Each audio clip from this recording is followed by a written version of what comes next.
Paslon Dharma Kun menjadi penentu suaranya untuk memenangkan salah satu paslon, baik satu maupun tiga nantinya. Terima kasih rekan-rekan wartawan. Sore hari ini kita sudah melihat hasil quick count dan hasilnya kami anggap ini adalah suatu kemenangan bagi kami. Karena selama ini kami ditekan di angka 3% sampai paling tinggi 5%. Dan kenaikan yang cukup signifikan dengan kemampuan yang sangat minim. Tetapi puji Tuhan, alhamdulillah hasilnya buat kami sangat menyenangkan dan membanggakan. Karena apa? Inilah hasil kerja nyata daripada semua relawan yang ada, di mana kami sudah berusaha maksimal untuk menyadarkan seluruh rakyat Jakarta akan bahaya potensi pandemi yang akan terjadi ke depan. Ini adalah hasil efektif yang bisa kita semua dapatkan, dan kami menghimbau kepada semua relawan untuk tetap tenang, ikhlas menerimanya, dan kita sama-sama bersiap dan seluruh warga yang ada di Jakarta untuk berhadapan dengan potensi pandemi berikutnya. Karena saudara-saudara semua, saudara-saudara saya warga Jakarta sudah menjatuhkan pilihannya. Pak Dharma, kira-kira apa yang membuat pada suara Pak Dharma bisa naik sampai 10% dan sebelumnya 5%? Ini adalah skenario Tuhan, di mana otomatis dengan angka tersebut Paslon Dharma Kun menjadi penentu suaranya untuk memenangkan salah satu paslon, baik satu maupun tiga nantinya. Ini adalah berkat luar biasa, karena kami berdua bukanlah orang yang berlatar belakang politik dan tidak mempunyai basis partai. Kami sungguh-sungguh berjuang untuk seluruh warga Jakarta. Kami sudah kerahkan seluruh kemampuan kami. Kami sampaikan apa yang bisa kami lakukan untuk memperbaiki keadaan Jakarta yang sedang tidak baik-baik saja, baik itu melalui sistem ekonomi adil getuk tular adab yang selalu saya sampaikan, dan sebagainya untuk memulihkan ekonomi Jakarta. Namun pilihan sudah jatuh oleh rakyat, kami tetap terima dengan ikhlas, dan kami percaya ada rencana Tuhan yang lebih indah di dalam menentukan perjalanan bangsa ke depan. Apalagi dengan tadi saya sebutkan bahwa otomatis suara paslon Dharma Kun akan menjadi penentu bagi kedua paslon yang sedang bersaing dengan ketat. Akan mendukung siapa Pak untuk 2 putaran? Sudah ada komunikasi lah dengan 01? Oh belum, sama sekali belum ada, karena kami juga tidak mau berpikir sejauh itu. Kami hanya melihat bahwa yang kami perjuangkan sampai titik ini adalah jangan sampai ada pandemi lagi di Jakarta. Kita lihat bersama terpilihnya Menteri Kesehatan Amerika, Robert Kennedy Jr., yang selama ini juga menolak adanya pandemi dan juga menolak imunisasi maupun vaksin terhadap anak-anak, itu ditunjuk oleh Presiden Trump untuk menjadi Menteri Kesehatan. Agar apa?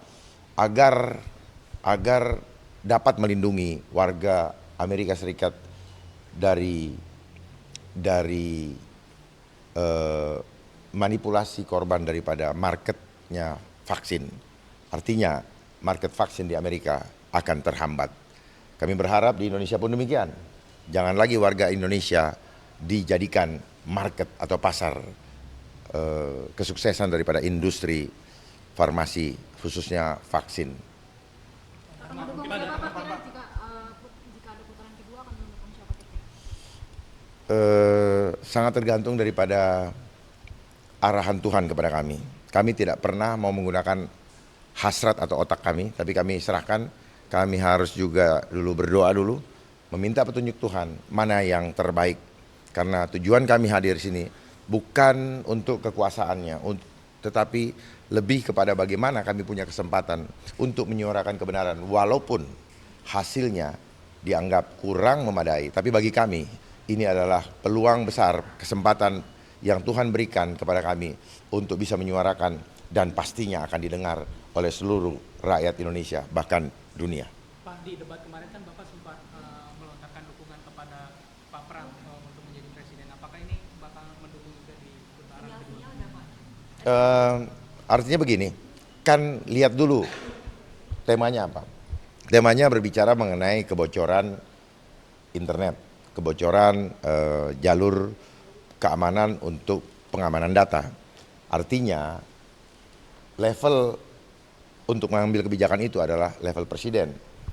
Sehingga saya ketika itu menyampaikan apabila diperlukan saya siap menjadi konsultannya. Bukan berarti staf khusus atau apa, dalam arti saya menerima jabatannya. Saya lebih suka memberikan masukan apabila diperlukan. Kalau tidak ya tidak apa. Pak, di TPS Bapak kalah sama Pak Luhut. Itu tanggapannya itu. Ya, seperti saya bilang lagi, kekuatan kami terbatas. Kemenangan ini bukan berarti menentukan kualitas seseorang, baik integritas, elektabilitas maupun etikabilitas. Seharusnya kan elektabilitas itu yang terakhir, setelah ditentukan etikabilitas, intelektualitas, baru elektabilitas. Namun apa yang terjadi? Karena konsep intelijen di mana pembangunan opini didahului dengan mempengaruhi massa. Ini adalah psikologi massa. Dengan menayangkan hasil survei, sehingga hasil tersebut merasionalisasi apa yang sebenarnya belum rasional supaya menjadi pembenaran ketika nanti hasilnya seperti yang kita lihat sekarang. Tapi buktinya hasil survei yang kemarin bertolak belakang dengan hasil survei hari ini, membuktikan bahwa sebenarnya ada sesuatu celah di mana kita bisa lebih baik lagi manakala kami yang mengendalikan hasil survei, karena kami yang meminta untuk angka berapa kami berada dalam posisi itu. Itu sebenarnya. Kalau misalkan sekarang kalah, periode ke depan mau maju lagi nggak? Kita lihat aja, karena apa yang kami perjuangkan bersama Pak Kun adalah menyelamatkan jiwa keluarga kita. Ke depan saya tidak tahu apa yang akan terjadi. Saya sudah memberikan warning kepada seluruh warga Jakarta, bahkan rakyat Indonesia, bahwa waktu kita terbatas dan kesempatannya adalah sekarang. Tidak sekarang, tidak lagi ke depan. Jangan dipikir ke depan Indonesia akan semakin baik, tetapi akan semakin tidak baik-baik saja. Saya tidak menakut-nakuti, data sudah jelas, dan kemudian Pak Prabowo juga pernah menyampaikan bahwa tahun 2018, bahwa tahun 2030 nama Indonesia hanya tinggal nama. Artinya nama negara Indonesia masih ada, tetapi sudah di bawah kendali asing secara total. Di mana nanti rakyat waspada, kita akan berada dalam antrian panjang untuk menerima yang kita kenal dengan makanan gratis. Kita telah menjadi budak karena kita tidak mau berpikir cerdas, tidak mau merubah diri. Suatu bangsa akan berubah apabila bangsanya sendiri mau merubah dirinya. Pak Dharma, ada pesan untuk para pemilih yang 10% ini nanti di putaran kedua dalam menggunakan suaranya untuk memilih dua pasangan yang akan berkontestasi lagi di putaran kedua Pilgub Jakarta. Mungkin ada pesan untuk para pemilih yang 10% hari ini. Itu nanti biar saja kita berkembang. Kami akan berdoa dulu, dan sebenarnya tanpa kami minta, mereka-mereka yang memilih kami, yang mempunyai kesadaran, hanya satu, mereka ingin keluarganya diselamatkan. Mereka ingin keluarganya hidup layak. Hanya itu saja. Bukan cuma layak, tetapi aman jiwanya. Tidak diintimidasi. Tidak ditakut-takuti dengan regulasi yang mencekek. Contohnya dengan kenaikan pajak. Seharusnya pajak semakin rendah, bukan semakin tinggi. Semakin tinggi menunjukkan bahwa rakyat merasa diperas. Dengan kondisi ekonomi yang semakin menurun karena akibat inflasi, rakyat makin menderita. Saya berharap siapapun nanti yang memenangkan kontestasi ini, tetap tolong titip rakyat, lindungilah rakyat ini, karena hanya itu yang menjadikan Indonesia tetap ada. Pak Dharma, Bapak terbuka aja sih Pak.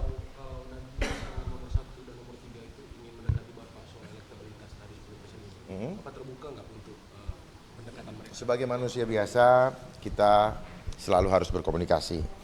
Tujuannya apa? Untuk menyampaikan buah-buah pikiran. Saya akan tetap konsisten untuk tidak menjadi pemimpin yang bodoh, tidak menjadi pemimpin yang pengecut, apalagi pengkhianat. Oleh sebab itu, apabila perjumpaan itu terjadi atau komunikasi terjadi, maka yang akan kami sampaikan hanya satu, tolong jangan hianati harapan dari rakyat warga Jakarta. Pak Dharma, penegasan aja sih kembali. Artinya apa yang disampaikan Pak Dharma tadi, 2 tahun tadi, merupakan statement resmi dari Pak Dharma dan mengakui kekalahan setelah melihat. Saya tidak mengakui kekalahan, ya. Saya tidak, bukan berarti saya mengakui kekalahan. Artinya apa? Biarlah ini berjalan apa adanya.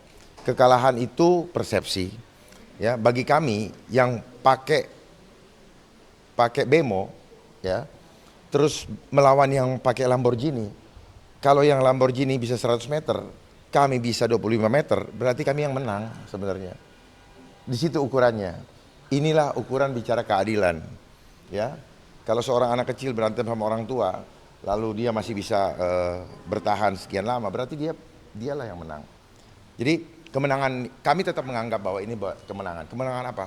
Kemenangan di mana kami berusaha untuk memperjuangkan keselamatan rakyat, dan kami anggap sampai di sini rakyat sudah mulai sadar bahwa akan ada potensi ancaman di mana rakyat harus bersiap-siap apa yang akan terjadi di depan. Saya tidak menakut-nakuti supaya rakyat melek, dan apabila nanti terjadi sesuatu, maka rakyat akan mengingat legacy yang telah kami lakukan untuk memperjuangkan keselamatan rakyat, sehingga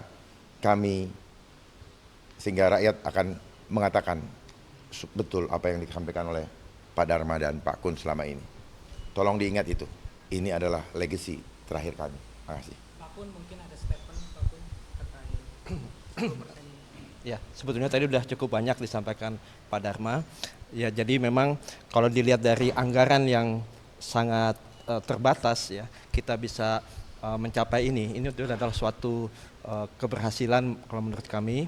Dan bagi kami, tadi Pak Dharma juga sampaikan, jabatan itu bukan tujuan kami, tetapi manfaat dan kontribusi bagi warga Jakarta itulah yang terpenting. Manfaat itu bisa dengan segala kapasitas, ya.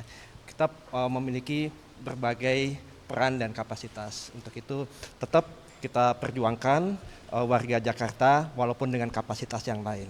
Ya, tetapi kita merasa hari ini bahwa kita sudah memenangkan pertandingan ini. angka 10% ini kan artinya masih ada harapan nih, masyarakat menitip harapan kepada Pak Dharma dan Pak Kun. Ini kedepannya apa kontribusi Bapak untuk warga Jakarta? Ya, dan Pak Dharma. Kontribusi kami adalah tetap konsisten menyampaikan kebenaran apapun risikonya. Itulah kontribusi kami, dan itu yang kami lakukan, dan 10% kami capai, itu buat kami adalah suatu keberhasilan. Karena kami bukan siapa-siapa, kami bukanlah public figure juga, kami bukanlah orang yang didukung oleh kekuatan luar biasa, tetapi kami hanya didukung oleh hati rakyat yang rindu mendapatkan pemimpin yang sungguh-sungguh melindungi mereka. Itu yang bisa kami sampaikan. Kalau soal pergaulan di Jakarta, saya rasa saya lebih paham.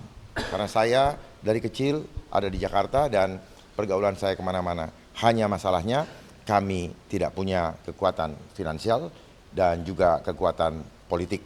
Karena kami hanya datang dari rakyat, berusaha untuk memperjuangkan dan merubah fenomena bahwa kontestasi bisa dilakukan walaupun tidak didukung oleh partai. Kami akan membuka hasanah baru supaya rakyat jangan ragu-ragu, jangan takut untuk berjuang dan bersuara manakala ada hak-hak yang dikebiri atau diperkosa ataupun dijajah. Mari sama-sama kita ingat keadaan hari ini dan ke depan kita berjuang terus sampai Tuhan memanggil kita. Pak, kalau boleh disampaikan kira-kira berapa sih Pak anggaran yang sudah dikeluarkan sampai hari ini sebagai paslon PNS? Kalau dibilang berapa, saya tidak tahu pasti. Yang pasti dari kami berdua itu sangat-sangat minim. Yang lain itu kami nggak bisa hitung karena sifatnya volunteer. Siapa saja yang datang ke lokasi, tahu-tahu ada yang memprovide, nyiapin gerobak untuk warga makan dan sebagainya. itu kami nggak bisa hitung. Kami harus tanya dulu dan seringkali kami tidak bertemu langsung dengan orang yang mendukung itu. Jadi ini betul-betul di luar dugaan kami ya untuk melakukan menerima kondisi seperti itu.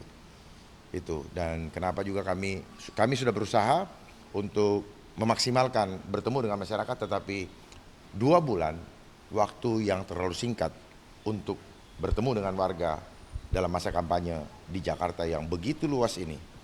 Kalau misalnya kami masih memiliki 2 bulan lagi, mungkin akan berbeda hasilnya. Karena dengan pertemuan langsung akan terbangun chemistry antara kami dengan warga dan bagaimana kami punya waktu untuk meyakinkan. Tetapi inilah regulasi yang ada, yang harus kami hormati bersama.